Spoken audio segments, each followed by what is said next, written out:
Olá, seja muito bem-vinda, seja muito bem-vindo à nossa segunda aula da Jornada do Medo ao Prazer, onde eu vou ensinar vocês a superarem o medo e voltar a montar no seu cavalo com prazer, independente do tempo que você esteja sem montar, se o seu trauma é de infância ou se o seu trauma é recente. Eu sou Ronaldo Nascimento, especialista em cabresto, palestrante, professor, e desde 2012 eu trabalho com cavalo, principalmente com as ferramentas sem embocadura. E hoje eu quero apresentar para vocês os 3 pilares do método que eu estou usando para aplicar comigo e com vocês para a superação do medo. Esses 3 pilares que a gente vai estar conversando hoje aqui vão deixar claro o caminho que vai ser tomado para que você entenda por que funciona e por que não funciona. E a gente vai poder levar essa conversa de hoje baseado nesses 3 pilares para vocês entenderem como eu posso indicar para você o que fazer de forma correta para você conseguir superar o seu medo no cavalo. Mas, antes de tudo, eu quero agradecer às centenas de pessoas que se inscreveram no curso, foram mais de 600 inscrições. Até o momento já foram cerca de 265 visualizações da aula número 1. A gente sabe que teve muita gente que não pôde assistir e ao longo do dia esse número vem crescendo, as pessoas estão assistindo a aula.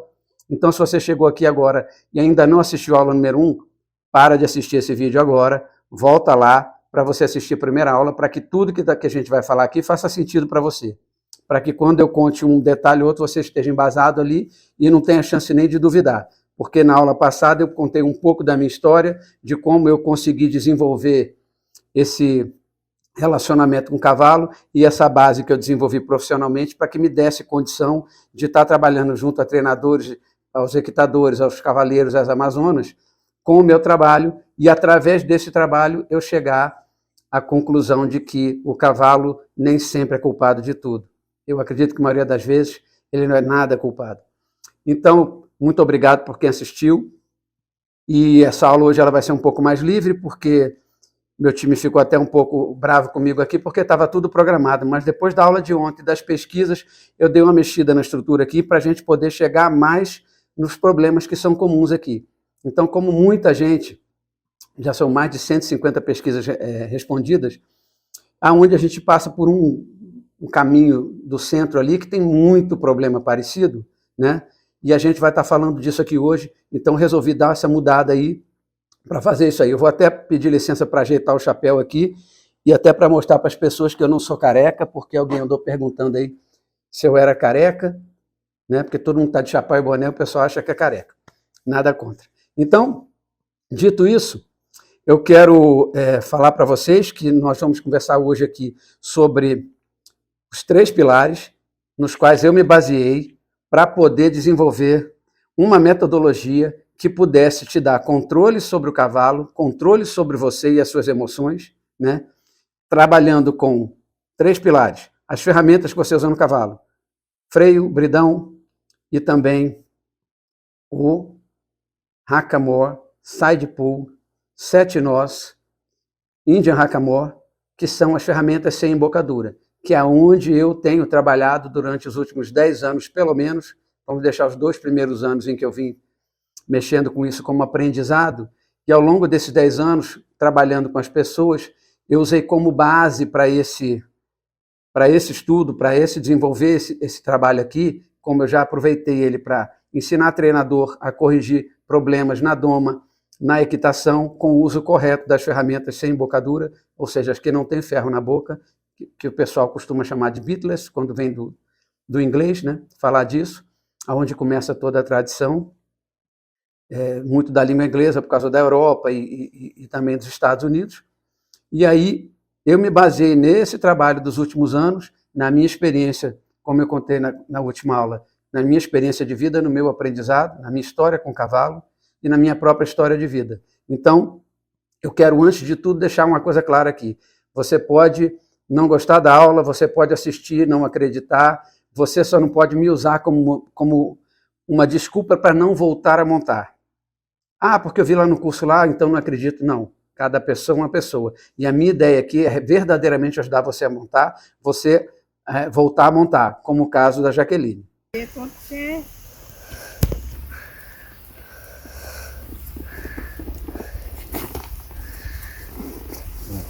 Não mesmo frio, tá curto.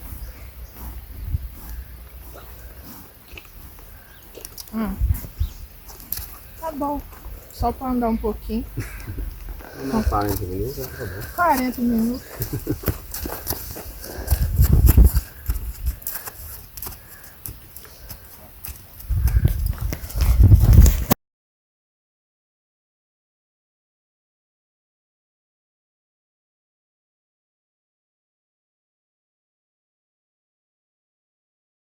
Acompanhando.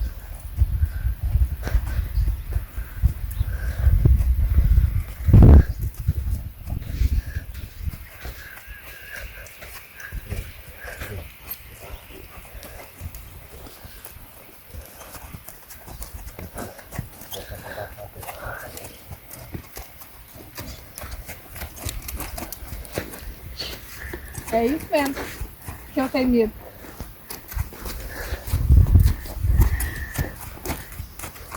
Ai, segura isso não.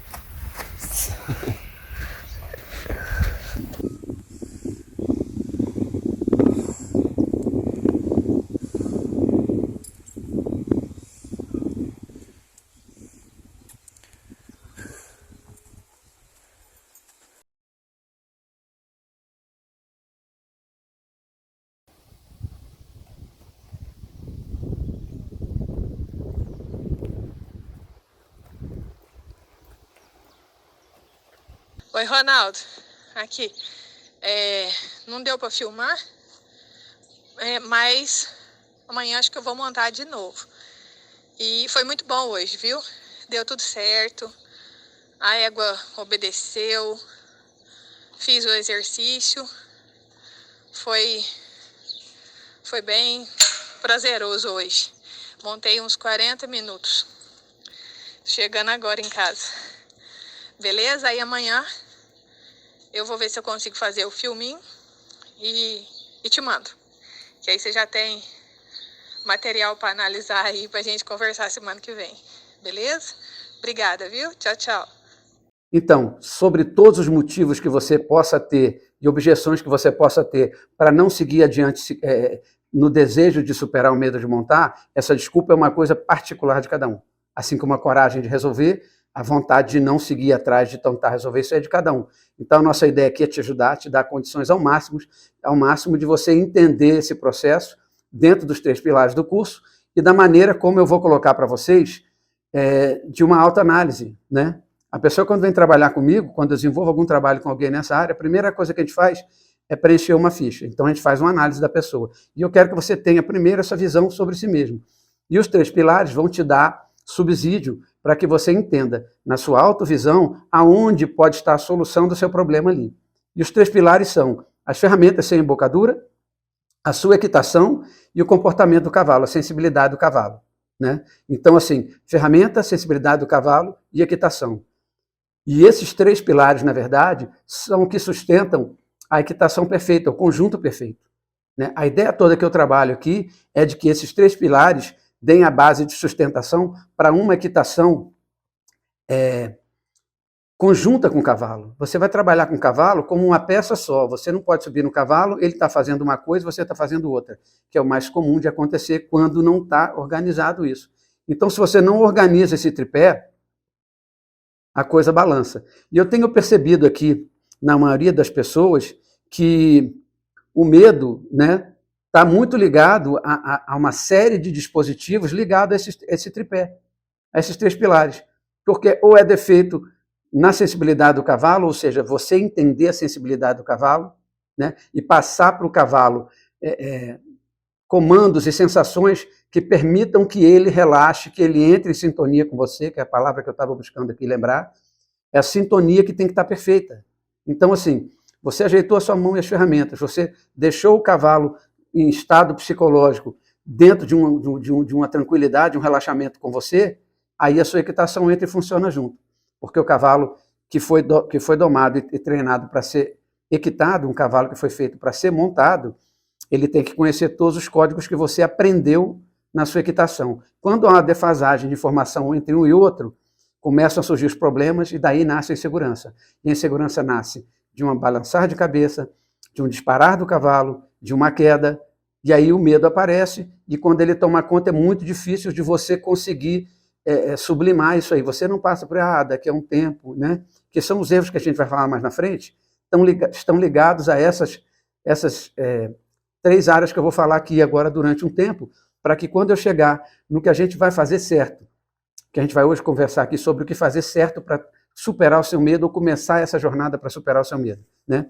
Então, quando você tem esse equilíbrio, a sua fervura do nervoso baixa, a situação que toca um alerta para você, um alarme para você, ela é cortada antes de acontecer. Então, eu quero te mostrar a base do que é o conceito de superação do medo, quando você começa a entender cada área dessa, a identificar na sua autoanálise e depois numa análise de quem está de fora, o Ronaldo, o treinador de rédea, o treinador de equitação, alguém que tenha uma escola a mais, né? Um peão mais velho que sabe muito da reação do cavalo, talvez ele não saiba refinamentos de equitação, mas ele tem uma experiência de vida ali. Esses caras são uma ótima fonte, esses profissionais são uma ótima fonte para você beber ali conhecimento e tirar muito problema da sua vida. Então, quando a gente entender isso tudo aqui, a gente vai começar a desenvolver um pensamento de aceitação da possibilidade de pelo menos tentar superar o medo. O que eu tenho percebido é que as pessoas criam uma barreira, né, e vão atrás dessa barreira, se escondendo, e vão botando barreira, quando você está lá longe, e depois para você consertar isso aí é mais difícil, né? Então vamos agora falar dos 3 pilares de como eu desenvolvi isso aí. Eu comecei a fazer, então, os cabrechos sem embocadura. Lá eu conto na minha história lá um pouco, né? Voltando um pouco na história lá, apresentei minha vida aí, como é que foi. E isso me aproximou das pessoas e me obrigou a estudar os cavalos, porque é uma ferramenta cheia de recursos num mundo onde as pessoas acham que o único recurso é o ferro na boca. E esse ferro na boca, na verdade, ele pode ser a porta de entrada para o sucesso ou para a derrota total, para o fracasso absoluto. Porque a boca do cavalo e qualquer parte do cavalo é um ser vivo, né? Ninguém gosta de ser puxado, tomado, batido, dado tranco e tal. Então, se você não sabe usar a ferramenta, ela vira um objeto para ferir, para machucar e para magoar e para criar uma resistência que não é pensada, né? O cavalo ele não vai ter esse discernimento, é uma questão de natureza dele, de se defender.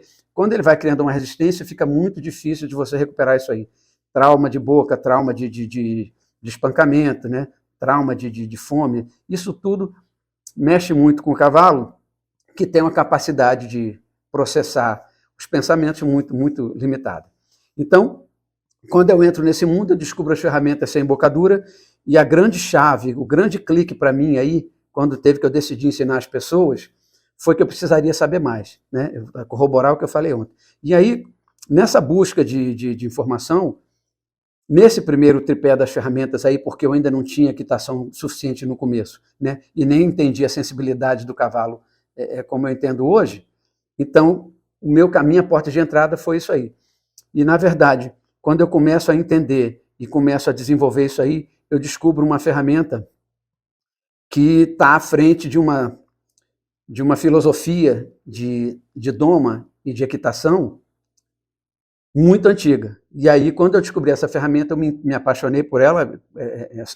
Alguns técnicos no Brasil conhecem, muitas pessoas já ouviram falar, até viram, mas ela é muito pouco difundida e poucas pessoas sabem usar no Brasil. E aí eu comecei a me interessar por isso, fui descobrir uma técnica do lado do Texas e da Califórnia, ligada aos europeus que trouxeram o cavalo para o México, né, da Europa os cavalos para a América. No México começou a desenvolver a coisa do vaqueiro lá, que eles escrevem vaqueiro sem o i, né, vaqueiro, e aí essa corrente lá ficou muito forte e eles passaram a dominar a equitação numa época bem remota. Nós estamos falando aí de filme antigo, né? Quando você vê aqueles caras lá no faroeste e tal, e logo no comecinho do faroeste ainda, quando você não tinha esse conhecimento espalhado pelo mundo, né? Era tudo muito focado, não tinha, a informação corria muito pouco, porque ela dependia de cavalo, navio, coisas que eram muito demoradas na época. E ali, no México e na Califórnia, que era do México, né? Era um território do México, houve uma guerra com os Estados Unidos acabou tomando a Califórnia e o Texas, né? E aí, nessa transição de poder territorial, veio a tecnologia, veio a filosofia do vaqueiro, né, que acabou sendo chamado na Califórnia e no Texas de buckaroo, né, que eles faziam uma leitura fonética do negócio ali, um jeito de falar, que eram os buckaroos, né? E aí tornou-se uma tradição nessas regiões, e com essa tradição herdada de lá, veio essa ferramenta que não mexia na boca do cavalo. E aí, com o tempo, foi se americanizando cada vez mais, e foi se criado um sistema nessa transição. Aí já nem sei tanto se nasceu no México e acabou tomando corpo nos Estados Unidos, que é a base toda que me deu essa ideia de como trazer o cavalo para perto de você, como você se aglutinar com o cavalo ali em termos de sintonia mental no corpo, aquela coisa toda, foi o uso dessa ferramenta, porque eles criaram uma filosofia, uma técnica chamada double reins, que é o uso de 2 rédeas. E aí, no que consiste isso aí, que me deu essa ideia? Cavalo tem muito problema de boca, é o que as pessoas falam. Ah, meu cavalo tem a boca ruim. Eu usei muito o cavalo bom de boca, esse termo, há muito tempo eu venho usando essa coisa para divulgar o meu trabalho, que o cavalo que usa ferramenta sem bocadura fica um cavalo bom de boca. É verdade, isso realmente funciona. Mas não quer dizer que todos os problemas vêm da boca do cavalo e do uso do freio, né? Não dá para negar a importância do uso do freio e do bridão. O que dá para negar é o uso da mão errada, da mão pesada, e da pessoa ignorante, de quem sobe no cavalo, quer fazer na bruta. Até a vaquejada hoje em dia está sendo muito mais sensível à questão do cavalo, estão levando muito mais cultura para lá por conta desse tipo de coisa. E a ferramenta que eu conheci foi essa ferramenta aqui. Esse aqui é um bozal, é a ferramenta que abraça o cavalo, entra o focinho do cavalo aqui, e não tem ferro na boca. Dela sai uma rédea fechada e uma guia longa. Essa rédea aqui, ela tem 6 metros e pouco. Seriam 22 pés na medida americana. Essa ferramenta, quando eu descobri, eu fui atrás de entender essa filosofia, né? Só encontrei no Texas e na Califórnia explicação sobre isso. Tem alguns europeus que usam, mas eu não falo francês. Tem poucos espanhóis, na verdade, pouca gente na América Latina e muito nos Estados Unidos, e principalmente nessa região. Então, pessoas que vivem somente disso. A chegar num ponto que a pessoa usa essa ferramenta no cavalo durante 6 anos para ter o cavalo pronto para o trabalho. E ele começa com essa ferramenta sem ferro na boca, depois ele entra com ferro na boca, vai fazer uma transição, essa ferramenta vai ficando fininha, levinha, e o freio vai deixando de ser uma coisa reta, vai virando uma coisa que fica mais uma placa para entrar na boca do cavalo, e aí, ao contrário que se pensa, uma coisa fina, cortando a língua do cavalo, ela é muito mais brava para o cavalo do que uma coisa que vai assentar na boca dele. E o que acontece com esse freio? Ele é muito pouco usado.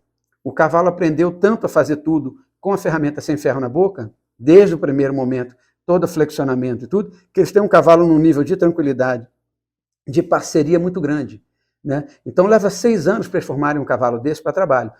Que no nosso mundo aqui, no Manga Larga, no Quarto de Milha, no Campolino, nos Muares, né, nos Azeninos da vida, todo mundo tem pressa. E aí a gente começa a chegar mais perto dos problemas que a gente tem.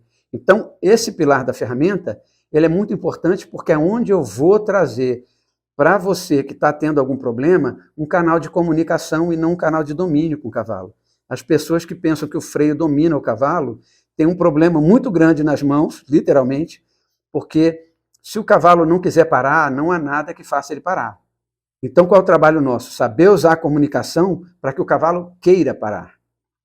Não é verdade? E o cavalo que entra num modo natural de fuga, ele vai ter um tempo ali para voltar, relaxar um pouco e aceitar um comando seu. E aí a ferramenta entra na questão de comunicar uma ação defensiva que você vai usar ali para você poder superar uma situação de risco e evitar uma queda, ou pelo menos com o resto do que você vai completar nesse tripé da sua formação, que você consiga se manter em cima do cavalo e preparar para qualquer situação. Nesse momento, a gente está falando de superar uma grande parte do medo. Principalmente superar o surgimento do medo. Não dá oportunidade para o medo chegar. Então, quando você tem controle, é que nem andar de bicicleta, né? Você cai um dia, cai no outro, você aprende, você tem muito mais segurança, você perde o medo, né? Quando é que volta o medo? Quando você está descendo uma ladeira e perde o freio. Quando você está no meio da rua e vem um carro na sua direção e você talvez não tenha perna para sair. Então, a superação do medo não é nenhum mistério, a gente faz isso todo dia, né? Tem o caso da barata, que muita gente não supera esse medo aí, e às vezes dá uns gritinhos finos, mas sem brincadeira. É mais ou menos isso. Você coloca o medo do tamanho que você quiser. E quando você começa a controlar esses 3 pilares, você vai entendendo que o medo que você tem não é o medo de cair, é o medo do cavalo, é o medo de não saber o que fazer. Porque quando você sabe o que fazer, imediatamente você corta algumas situações, né? Se você tem problema com, vamos dizer, cavalo andar, e você está ali, se você não encara isso, você vai ficar ao lado do cavalo o resto da vida ou para trás dele. Vamos falar ali na frente. Se o cavalo vai disparar, se você não toma nenhuma atitude, esse cavalo vai disparar na sua mente seguidamente o resto da vida. Então, quando você sai da zona de conforto e se propõe a encarar um aprendizado, ou encarar o medo, né? Eu não gosto da palavra encarar, porque não é uma briga, é uma questão de estratégia. Você vai, na verdade, a gente vai iludir o medo, né? Aquela coisa de estar no escuro, quando acende a luz não tem nada, a gente vai acender a luz. Vamos acendendo luz, vamos acendendo luz, vamos acendendo luz, aquele túnel vai ficando cada vez mais claro, quando você vê, chegou no final, e aquela luz era igual que estava do outro lado. Então, a ideia de superação de medo aqui passa por esse canal. O segundo tripé que eu quero usar para chegar no último da equitação, para a gente poder entender a ferramenta, né? Porque já falei até um pouco de como é que funciona para o cavalo, vamos fugir da dor, vamos fugir da pressão e do domínio, vamos entrar na comunicação. Essa é a função da ferramenta. Porque a rédea não te segura em cima do cavalo, é uma coisa solta, as pessoas têm a noção de que segurando a rédea está tudo combinado ali. É a técnica que te segura em cima do cavalo. A técnica de lidar com ele, da sua equitação e do comportamento dele. Bom, o pilar número 2, que é o entendimento do comportamento do cavalo. E aí entra a questão já da sintonia, começa a sintonia, né? Você entendeu sua mão, você já não está perturbando o cavalo, mas você tem um corpo inteiro em cima de um ser, que eu falei ontem que é uma usina de sensações, né? É uma usina de sensibilidade. O cavalo precisa da sensibilidade dele no corpo todo, porque ele não tem dedo para fazer tato, né? Ele não consegue tocar várias partes do corpo, né? Por isso ele deita no chão e rola, por isso um cavalo coça o outro. Então, para o cavalo, o entendimento das sensações é diferente da gente. Isso aí é óbvio para todo mundo. Só que, quando você coloca uma pessoa em cima do cavalo, você tira do cavalo uma série de sensações a partir do momento que você está com um contato na boca dele, você está com o seu corpo em cima dele, com uma sela, ele está com ferradura, ele está lá com um freio na boca, um bredão, ou até com a ferramenta sem embocadura. Mas nesse momento, você entra no mundo do cavalo e corta a relação de sensibilidade que ele tem com o corpo dele e traz novas sensações. E o cavalo, a princípio, ele já tem que te equilibrar na hora que você vai montar, e ele tem que estar em cima, você que está em cima dele, ele tem que manter o seu peso equilibrado, porque se você joga o corpo para cá, o cavalo tem que compensar para lá, porque senão ele emborca, ele vira mesmo, porque ele tem um corpo alongado, né? O equilíbrio dele é ao longo da espinha dorsal, baseado nas 4 patas, sendo que tem um pescoço e uma cabeça muito pesada, pedindo peso lá na frente. E aí ele tem que compensar com a musculatura dele, com o corpo dele, e aí você vai e senta em cima do cavalo, já joga uma carga frontal ali bastante complicada na cernelha dele, pegando perto das paletas ali, e bem no centro de apoio dele, na parte da frente. E isso naturalmente criou-se, primeiro pela questão de apoio do ser humano em cima, quando a equitação surgiu, mas liberando o posterior para dar impulso no cavalo e ele poder se movimentar. Só que essa relação no corpo do cavalo é como a gente pegar uma mala muito grande, muito forte, pesada, e botar nas costas, né? O que você consegue fazer com a mochila nas costas e o que você consegue fazer sem a mochila nas costas, né? O que você pode fazer quando você está com esse peso ali e cerceia alguns movimentos seus, porque você vê a musculatura de uma paleta e da outra no cavalo, você está sentado ali, ó, você sente a espinha dele trabalhando ali, a musculatura, né?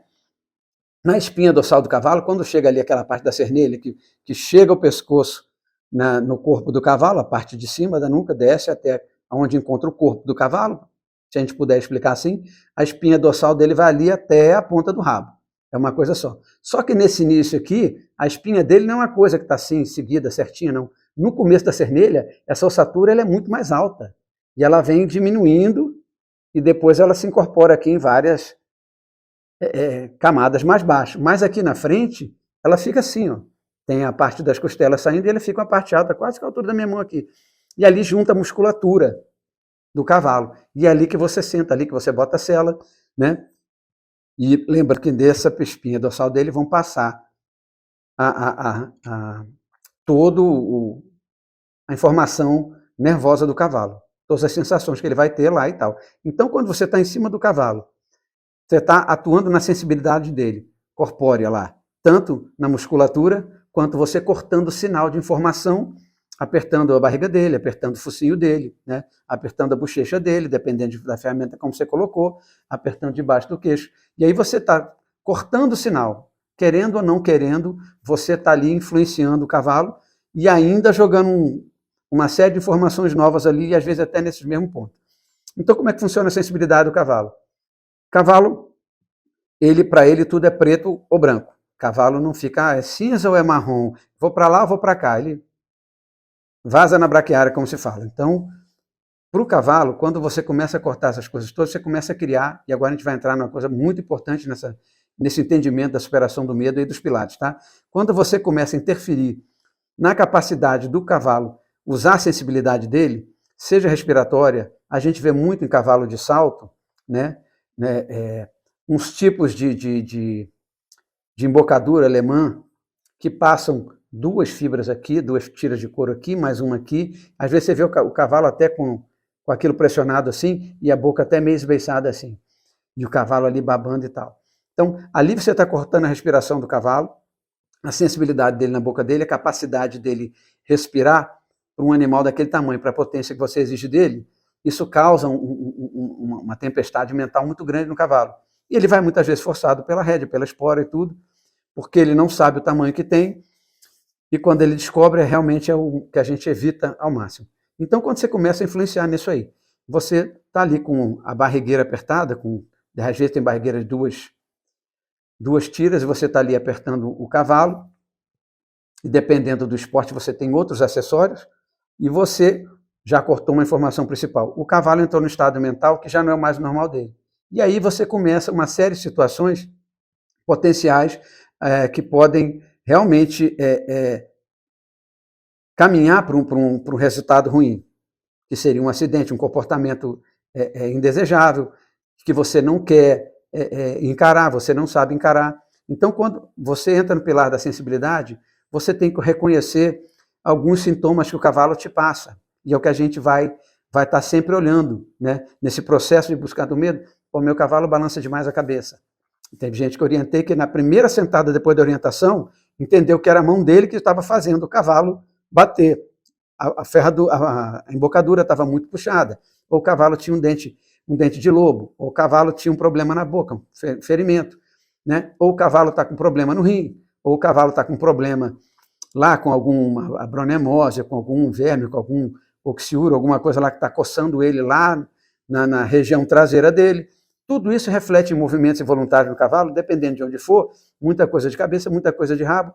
Isso acaba assustando muitas pessoas. Quando você começa a reconhecer um cavalo assustado, que bota as orelhas para trás, que ele regala o olho e deixa a parte branca do olho aparecer, que ele não está piscando com tranquilidade o olho, ou que ele não está lambendo a boca e batendo os lábios assim, se você não reconhece o que é bom e o que é ruim, você acaba chegando no momento em que o cavalo não tem mais saída, ele tentou te avisar, ele buscou uma saída, e uma palavra-chave para você encarar o medo no cavalo é conhecer a filosofia de deixar uma saída para o cavalo.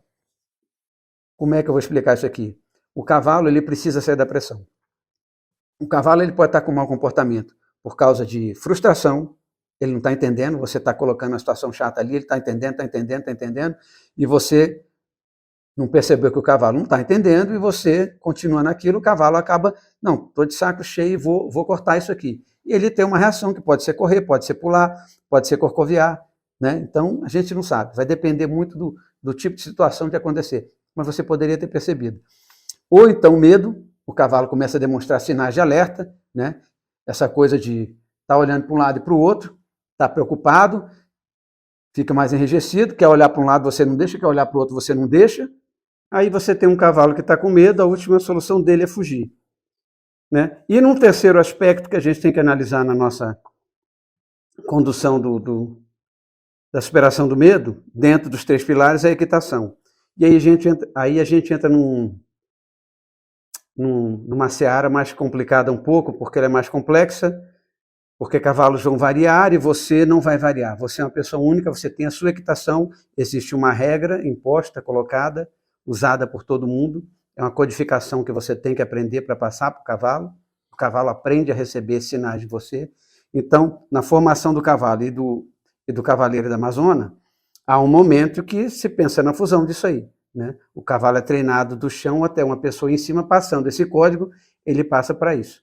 Agora, a gente lembra que tem treinadores de todos os tipos e cavaleiros e amazonas de todos os tipos também. Mas a linguagem é somente uma. Né? Então, você tem que aprender aquele código ali e saber usar. O que acontece quando 2 pessoas não falam a mesma língua? Ninguém entende o que está acontecendo, ninguém sabe o que fazer.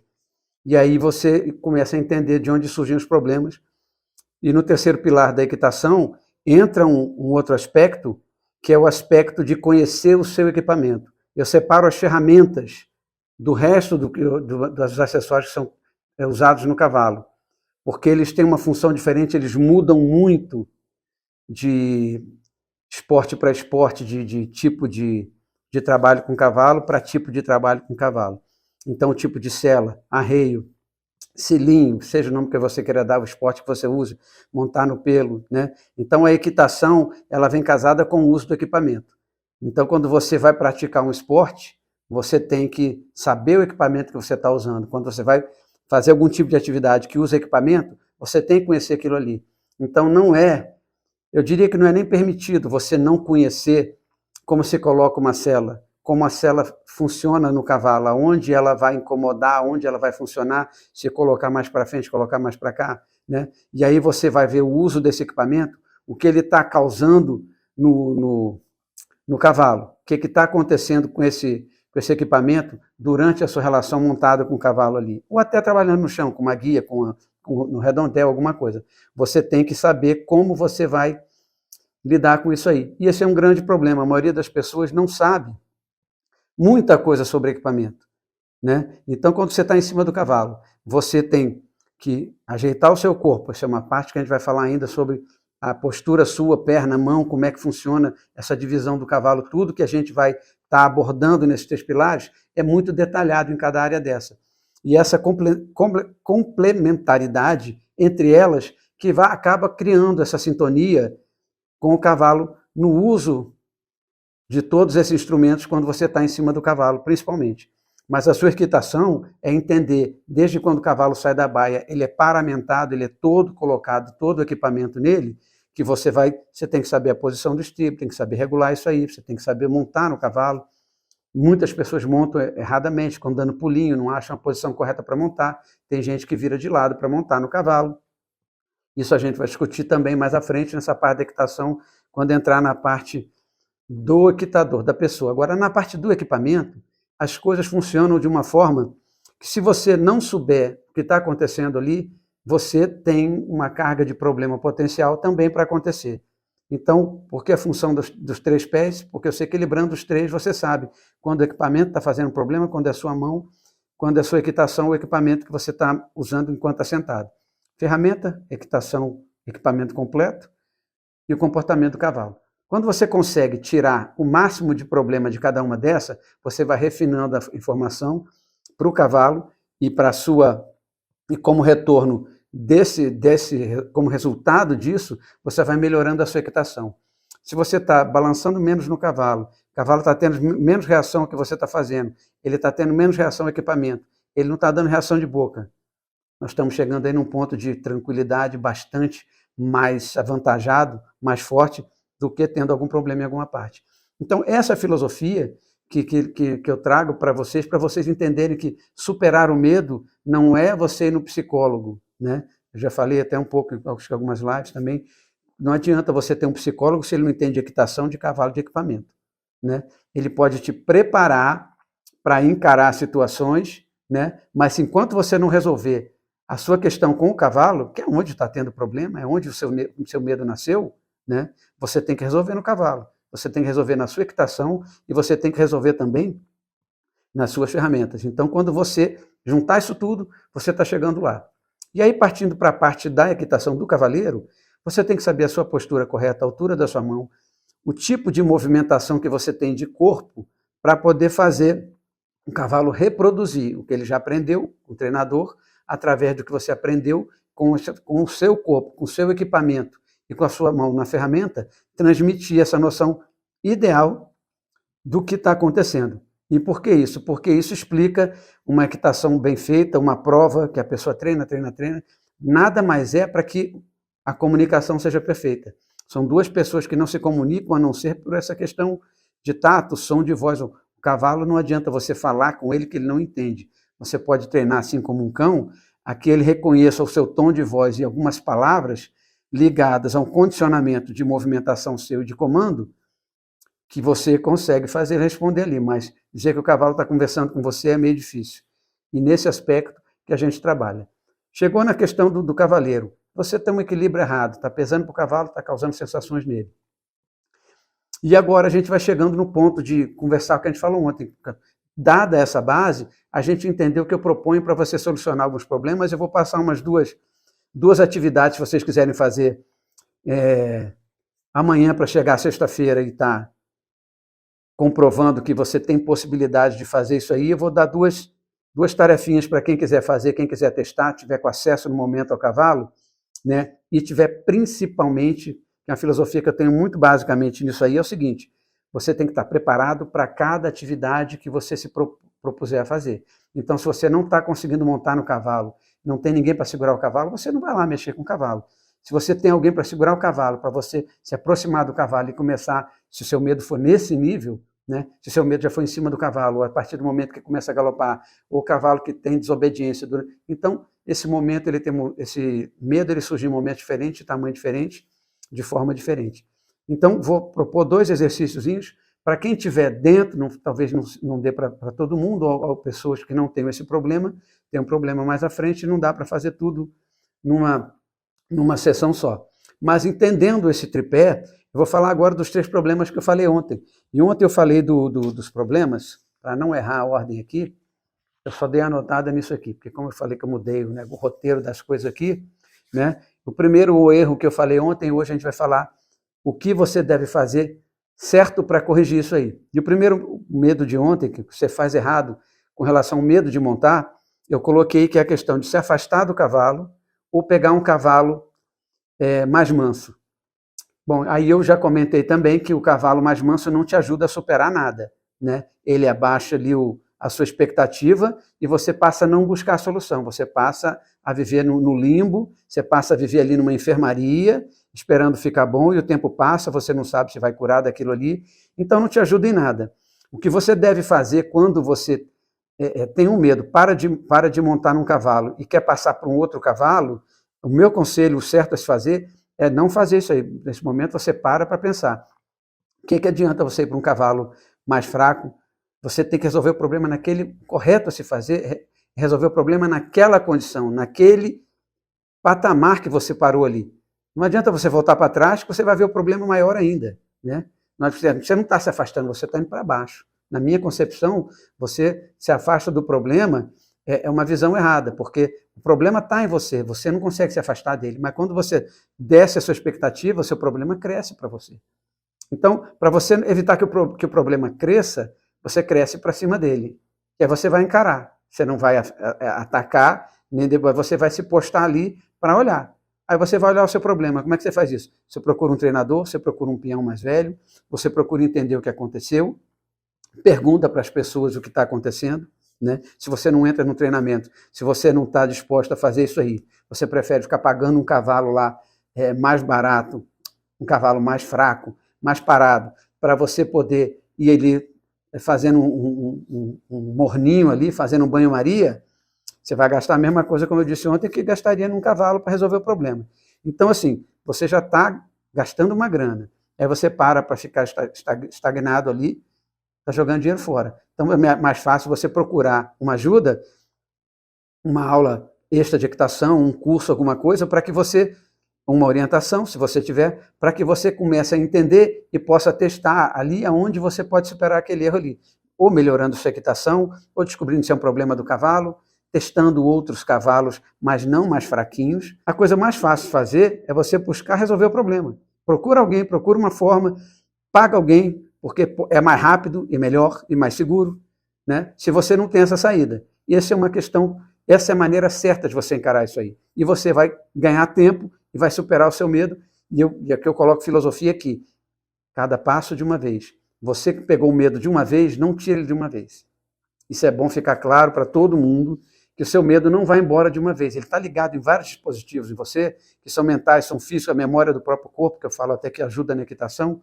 Quanto mais você treina, o corpo faz automaticamente. Isso na equitação é a mesma coisa. Então, quando você está com vários gatilhos no seu corpo ali, você tem que perder a rigidez, você tem que perder o medo, você fica com uma posição ruim no cavalo, o cavalo sente que você está assim. Então, o certo a se fazer é não procurar o cavalo mais fraco e procurar uma ajuda. E essa ajuda é especializada. Um treinador, um técnico, um domador, tira dúvida com um, com o outro e procura situações seguras para que você comece a superar esse medo. Essa é a maneira correta de fazer. O segundo foi quase que o oposto disso. A pessoa que sofreu um trauma, aí ela quer voltar para o cavalo para mostrar que ela consegue superar isso aí, mas ela está insegura. Ela não sobe igual ela subiu a primeira vez. Depois que tem um problema, ou ela caiu e resolve montar, e ela não tem medo mesmo, e ela entende a queda dela, como eu já caí depois de uma vez que eu não tive medo, aí eu voltei, não tinha nenhum problema ali. É caso que algumas pessoas contaram de sela que girou com o cavalo, foi o meu caso também. A sela girou, caí para debaixo do cavalo, graças a Deus ele não pisou em mim, e eu imediatamente voltei a montar no cavalo. Mas eu não tive medo. E eu entendi até a lógica da queda. Então não foi uma disparada que me jogou contra uma cerca, que eu quebrei o ombro, tive que fazer a operação, como gente também que narrou aqui para a gente na pesquisa, joelho, ombro, né, juntas que tiveram que fazer a operação e estão até convalescendo ainda. Então, isso é um trauma muito grande, porque o seu trauma não acaba na queda ali, ele continua dias e dias com dor, com operação, com hospital, isso vai te causando um estado de ansiedade ali, que é difícil de vencer, mas não é impossível. Só que você tem que estar disposto, primeiro, a entender que o medo ele tem facetas que estão ali que podem ser enganadoras, né? Então, o medo pega a gente sempre de surpresa e você começa a fazer inferência, ou seja, você começa a imaginar coisas que não tem e você vai agregando isso ao medo e cria uma bola de neve gigante e depois fica difícil para você fazer isso aí. Então, nesse caso, quando você tem esse excesso de coragem que é muito arriscado, eu aconselho você fazer diferente. Né? Você, quando tem um problema desse aí, você tem coragem ainda, você dá um passo atrás. Aí você dá um passo atrás, se você não precisa de ajuda, como quem tem medo de montar de um trauma aí, precisa de buscar essa ajuda para montar num cavalo do mesmo nível e degrau por degrau, no seu caso você dá um passo atrás e você vai ver ali o que aconteceu, se não foi uma sela que girou, se você quer subir com aquele negócio ali para uma coisa que você não dominou, primeiro você tem que dominar ela. Né? Se a sua queda foi causada por você, você tem que dominar ela. Se foi causada pelo cavalo, você tem que dominar o cavalo. E aí você tem que ver se o cavalo se assustou, se o cavalo tem um grau de rebeldia ali, se ele tem trauma de violência, se ele tem trauma de boca, se ele sentiu uma dor num dente de lobo. Então, quando você toma uma atitude dessa, é muito perigoso você achar que vai resolver ali na cara e na coragem. Quando você não caiu de uma sela que girou, você deu bobeira na sela e você não sabe o motivo, você não deve montar de novo. O certo a se fazer é não montar e procurar entender o que aconteceu. Você dá um passo atrás, estamos falando agora de um grau de medo diferente de quem caiu por uma questão do próprio cavalo, que disparou, como foi o primeiro, e fica com medo de montar. E aí você conhece o seu cavalo, mas não sabe o que aconteceu, você tem que analisar isso aí, já que você tem um grau maior de equitação e talvez não precise disso, buscar no cavalo, se foi um problema com ele, qual é a relação. E aí você pode realmente chegar à solução do seu problema através disso aí. Mas eu acho que sempre vale uma consultoria por fora, você perguntar para alguém. E sempre que possível, não monte sozinho. Sempre que possível, cavalgue com um cavaleiro mais velho ou com uma outra pessoa, que são pessoas que vão te passar ali alguma situação que está ocorrendo com você e que elas estão percebendo de fora. Então, assim, quando uma vez eu mostrei uma cena de eu maltratando o cavalo, fiquei com medo, o cavalo não queria parar, eu comecei a querer recuar ele com medo de cair e me estressei. Em vez daquele medo me fazer pular do cavalo e sair, eu acabei descontando no cavalo. E aí nunca mais eu montei sozinho. Ao longo desses anos, se eu vou fazer alguma coisa sozinho, é ir para a pista, até chegar na pista. Chegando lá, se tem alguém, eu vou aquecer o cavalo. Se não tem ninguém, eu vou aquecer o cavalo. Até chegar alguém, eu convido alguém para montar comigo. No máximo possível, eu estou sempre montando com alguém. Eu só não exijo a presença de alguém se eu não vou fazer alguma manobra, algum treino, alguma coisa que vai exigir do cavalo. Se eu vou só movimentar o cavalo, se eu vou levar o cavalo só para aquecer, só para ele muscular, só para ele poder respirar, para ele exalar aquilo ali, depois soltar ele, rolar na areia e viver um pouco a vida de cavalo, aí não é necessário. E o terceiro problema que a gente viu lá foi um problema que eu acho mais complicado, que é quem tem trauma de infância ou quem tem um tempo atrás caiu, se machucou no cavalo e largou para lá. E essa pessoa hoje quer montar, está morrendo de saudade, mas ela tem aquela lembrança de quando era criança, o cavalo grande, a queda alta, tudo era maior, né? E quando você vai criando um distanciamento do problema temporal, que você vai se afastando dele, a memória começa a falhar também. E aí a emoção é mais fácil de ser lembrada do que as imagens, principalmente numa queda, se você deu uma apagada e voltou, se você se machucou a dor, você, na hora você abstrai daquilo ali, você vai concentrar no que está pegando mais no momento. E o medo não, o medo ele fica ali quase que com a mesma cara, com os mesmos 20 anos ali. 40 anos depois você está com 60 e o medo está lá com 20 ainda. Então fica mais difícil. Então se você não encarar esse problema como ele é hoje, porque naquela época você viu uma coisa muito maior, o seu emocional era muito menos preparado. Mas você tem medo do cavalo, a sua vida caminhou. Você se tornou uma pessoa adulta, né? Porque eu não acredito que um tombo no cavalo botou você com medo de tudo na vida e você parou no tempo. Então, conforme você vai passando por decepção amorosa, alguém que pede um dinheiro emprestado não paga, um carro que você perdeu, que foi roubado, né? Alguém invadiu sua casa, levou alguma coisa, não vamos falar de coisa pior, você vai enrijecendo a sua casca, o seu invólucro durante a vida. Vai crescendo espiritualmente, vai aprendendo mais coisas, sua inteligência aumenta, não tem como você ficar estacionado. O medo, ele fica ali, naquele formatão, daquele jeito, e você precisa entender que ali era uma criança ou era um passado de uma pessoa menos experiente vendo aquilo. E aí fica, quando você toma essa decisão que você consegue enxergar nesse tamanho, aí você parte para resolver. E a forma certa de fazer isso é encarar do tamanho certo. O que você tem que fazer certo isso aí é pensar, não tem lógica. Medo é uma coisa ilógica. Quando acende a luz, ele acaba. Sabe? Aquele medo escuro, acende a luz e não apaga. Então, primeiro você se propõe a parar na porta do quarto escuro, eu vou acender a luz para ver o que tem aqui. Aí você vê que o seu medo era um ratinho lá no canto, era a bagunça que estava no quarto, ou era só coisa da sua cabeça. Mas aí você tem que quebrar esses anos que você teve de medo para que você possa chegar. E para você quebrar, é como eu coloco aqui, é um passo a passo e eu parto do menor tamanho, da menor porção do medo, da menor porção do problema, da menor questão técnica, do primeiro passo mais simples para você encarar. Se você tem problema com medo de alguma coisa dessa, quando você reduz ele, eu vou pegar só no rabinho do camundongo. E aí você vai para um redondel, você vai para um cara segurar o cavalo, você procura um cavalo que é muito bem educado, não um cavalo manso, não um cavalo apático, né? Você procura se cercar de toda a segurança, por quê? Porque isso vai começar a baixar a fervura do seu nervoso. Quando você procura situações seguras, você tem menos coisa para se preocupar. Aí fica menos coisa do medo te tocando em todo lugar sensível, né? E aí todo lugar que encosta você está tudo infeccionado. Quando você vai diminuindo isso, você vai ao mesmo tempo criando a sua casca, vai expandindo o medo, vai tentando chegar e você vai expandindo a sua segurança. Esse é o caminho para se trilhar, para você superar essas situações e todas as outras que tem dos medos que me falaram aqui. Que são vários, tem gente que tem medo até, não monta porque está com medo de machucar o cavalo. E aí a gente vai tentar ajudar também. E aí o processo é inverso, né? Você não vai botar o cavalo para montar em você, é óbvio, né? E agora eu queria fazer o seguinte, eu queria colocar duas situações aqui para quem está com medo testar. Primeiro, quem está com medo de subir no cavalo. Quando o cavalo vai andar, o cavalo se mexe quando eu chego, eu fico com medo quando eu chego perto do cavalo. Se você tem capacidade de tirar o cavalo da baia com um cabresto lá, botar e levar para um piquete, para um redondel, né, para um lugar onde é fechado, não dentro da baia, nem um lugar completamente fechado. Lembra da porta de saída do cavalo. Nunca façam nada num ambiente onde o cavalo não tenha para onde escapar. Alguém faz um barulho, ele te prensa na parede e acabou. Então, sempre a primeira coisa é a segurança. Não tem como você trabalhar medo sem dar segurança para as pessoas, porque senão ela não tem vontade nem de tentar.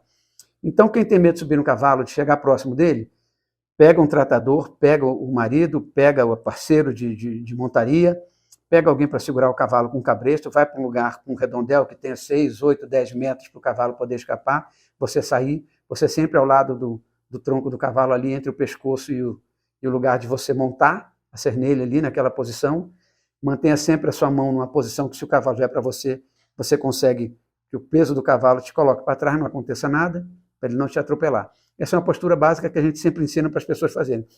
Só que você vai chegar perto do cavalo e você vai fazer uma coisa, você vai deixar o cavalo parado lá, a pessoa está só segurando com o cabresto, com a guia mole lá, e você vai chegar perto do cavalo e você só vai fazer o seguinte, você vai abaixar os braços, vai respirar fundo, muito fundo, soltar o ar pelo nariz e pela boca ao mesmo tempo, faz isso umas 3 vezes e olha para o cavalo.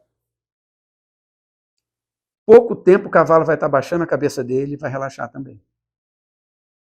E esse vai ser um gatilho para quem tem esse tipo de medo, vai ser uma sacação completamente absurda. Vai abrir uma chave na sua cabeça de você entender o quanto o cavalo precisa que você esteja bem para ele estar bem. O quanto você fica nervoso perto dele faz mal para ele e deixa ele nervoso. Porque para o cavalo, qualquer nervoso é perigo de se, na cabeça dele é perigo de morrer. Então, faça esse exercício, na sexta-feira você comenta comigo lá na aula. E um outro exercício é para quem tem problema com o cavalo morder. Ah, o cavalo mexe muito, ele quer me morder, não sei o quê. Nem sempre o cavalo quer te morder por alguma maldade, né? Ou é para te tirar de fora se você está perturbando ele ali, ou ele tem essa mania de morder porque é muito sensível a boca dele, tem muita informação ali para ele coletar com a boca, com os pelinhos do focinho dele, e às vezes fica mania de ficar pegando em você, uma hora ele pode morder a sua camisa e vir pele junto, porque ele não tem a sensibilidade que a gente tem. O que você faz com um cavalo desse? Você até perdeu o medo quando chega na baia dele ficar se mexendo.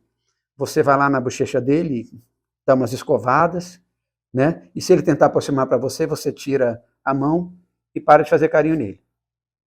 Aí ele vai dar uma parada ali, ou vai vir, você sai fora dele, sem dar pulo nem nada, ele deixou a cabeça na posição que você pode ir lá coçar ele atrás da orelha, no pescoço, na cabeça, se ele tentar, você para. E aí você vai acostumando ele no sinal de que ele tem uma zona ali, um espaço seu que ele não deve invadir. E isso, como eu falo, que você vai cortando o comportamento do cavalo e você vai repetindo, e o cavalo consegue entender isso aí com o tempo, ele perde esse reflexo, porque ele sabe que é inútil, ele vai condicionar isso a uma rejeição, e ele não quer isso, ele está procurando ali um contato. Mesmo quando ele vai morder de maldade, ele está buscando um contato, ele não morde de maldade sem querer. Então, esse é um trabalho legal. E um outro trabalho, para quem tem medo de trabalhar com o cavalo no chão, para quem está com medo do cavalo que invade seu espaço, se você já está com esse medo, é porque você está levando o cavalo na guia, né? Não é o medo de montar, você está com o cavalo, sente que você está andando, ele vem até você, né? Aí encosta aqui do lado, você fica preocupado se ele vai passar por cima de você, se ele vai chegar. Quando você para, ele sempre vem na sua direção, porque ele quer carinho, ele quer atenção, ele quer se juntar com a manada ali, ele quer se sentir seguro, é um animal de grupo. Você vai para frente dele, bota ele parado, vai para frente dele, pega uma guia de 3 metros no mínimo, deixa uma barriga boa nela, na sua mão, na sua frente, na altura do seu umbigo, deixa aquela barriga lá, presa no cabresto do cavalo, não pode ser com freio, sempre com cabresto, e deixa aquela barriga. Cavalo quis dar um passo, você pega a rédea, sacode desse jeito, com bastante energia, com a energia que for necessária para ele voltar, né? Se ele não voltar, se ele não voltar, você levanta a mão, aí ele para, você para a guia. E toda vez que ele tentar avançar, você faz, e a energia que precisar, você vai fazer até, se precisar levantar as 2 mãos, você sair de lado, parar lá e recuar ele, tá bom? Então, esses são 3 trabalhos que você já pode fazer e testar, porque quando você começa a dominar situações com o cavalo, você já começou a trabalhar a superação do seu medo. Porque todo o seu medo vem do desconhecimento. Todo o seu medo vem do potencial que você... potencial do cavalo te fazer alguma coisa que você não sabe como resolver. Quando você sabe o que está acontecendo, você não tem medo, você corta antes de acontecer. Então, esse é o trabalho que você tem que fazer para superar o medo. Trabalhar nesses 3 pilares e conhecer essas técnicas, que só isso que eu coloquei para vocês não vai ser o necessário para tudo, existem muito mais técnicas, mas que você precisa começar de algum lugar. Né? Então, apesar de precisar muito mais de muito mais coisa, você já tem o suficiente para começar. E também na próxima aula, de sexta-feira, eu vou vou revelar um segredo aí de como você vai fazer o passo a passo para realmente chegar do começo ao final da superação do seu medo. E aí você vai entender no passo a passo ali como é que você pode resolver isso aí de uma forma definitiva, ou até aconteça um outro medo e você tem que reaprender naquele estágio ali de uma coisa que você não tinha aprendido ainda, mas que você tem as ferramentas para resolver. E aí o trauma é que nem luta de MMA, peso galo com peso galo, peso pesado com peso pesado. Então, quando você fortalece todo o seu sistema, pode vir um problema maior, porque aí você já está pau a pau ali. Você não tem mais o problema, não é mais aquele tamanho. Não é mais matar um pernilongo com um ataque de beisebol. Você é de igual para igual. Bateu, levou. E aí você consegue fazer. Então, se alguém entrou aqui depois que eu falei, assistiu essa aula, mas não viu a primeira aula, volta lá e assiste para fazer sentido tudo que a gente falou aqui. Quem não se inscreveu, não virou meu seguidor, pode seguir. Obrigado aos seguidores que entraram aí. Para vocês terem ideia, foram 600 pessoas quase inscritas para assistir às aulas. Já foram 260 e pouco views antes de eu começar a gravar hoje aqui essa aula. E eu não sei como é que vai estar amanhã já de gente assistindo, os comentários todos, vários seguidores no YouTube, vários seguidores no Instagram. Então, assim, só agradecer, se inscrevam e, por favor, continuem colocando lá a opinião de vocês, os casos que acontecem com vocês, para que a gente possa comentar aqui alguns como eu comentei hoje aqui. Pode colocar lá que eu leio tudo, respondo tudo, para que a gente possa melhorar esse material aí, porque sexta-feira é a última aula, a gente vai revelar o segredo de como você vai poder superar seu medo de montar e voltar a montar com prazer, tá bom? Obrigado, boa noite a todos, as Amazonas e os Cavaleiros, Amazonas é a maioria aí, muito obrigado pela presença maciça de vocês, um beijo no coração de vocês, um abraço nos Cavaleiros, e aí sexta-feira a gente se encontra lá. Um abraço, até lá.